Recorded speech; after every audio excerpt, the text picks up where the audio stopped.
Assalamualaikum warahmatullahi wabarakatuh. Perkenalkan, nama saya Adi Auredi.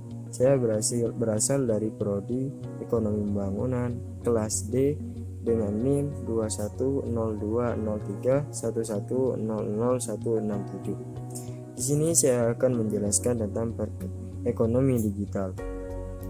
Baik, pengertian ekonomi digital.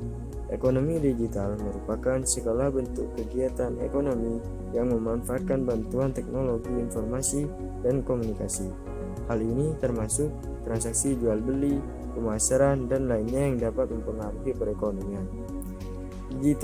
Digitalisasi ekonomi ini adalah suatu terobosan yang baik karena dapat menghindari kasus pencurian dan pencopetan dengan transaksi cashless.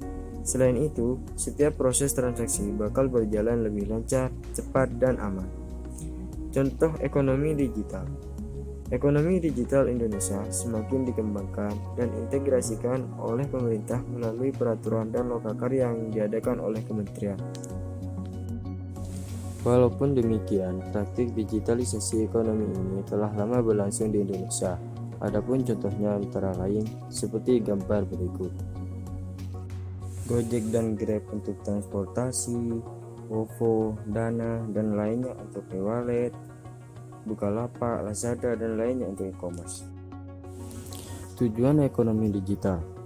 Melalui perkembangan digital di segala lini kehidupan, terutama ekonomi, tentunya terdapat beberapa dampak di Indonesia yang dapat kamu rasakan. Seperti dalam bidang ekonomi, kamu dapat merasakan transaksi yang lebih cepat, pemerataan ekonomi, integrasi data ekonomi, dan lain-lainnya.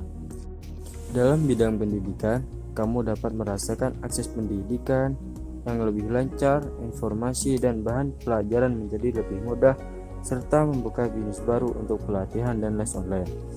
Dalam bidang sosial, kamu dapat menggunakan digital menjadi landasan untuk melakukan pembangunan ekonomi inklusif sehingga usaha kecil dapat berkembang. Perkembangan ekonomi digital di Indonesia. Ekonomi digital di Indonesia terus mengalami perkembangan yang signifikan. Hal ini dapat diketahui dari banyaknya jumlah e-commerce yang menjamur, bahkan beberapa di antaranya mampu berkembang pesat sehingga menjadi bisnis unicorn. Digitalisasi ekonomi ini ternyata menjadi peluang tersendiri untuk industri UMKM, karena UMKM dapat memasarkan produk dan jasanya dengan lebih luas, lebih mudah, dan lebih murah. Jadi, UMKM tersebut dapat bertahan bahkan pada masa krisis ataupun pandemi seperti sekarang. Jadi, dengan bantuan teknologi digital, banyak jumlah usaha dan bisnis yang bertahan dan berkembang. Hal ini tentu akan berdampak pada penyerapan tenaga kerja dan mengurangi tingkat pengangguran yang berada di Indonesia. Sekian video dari saya. Wassalamualaikum warahmatullahi wabarakatuh.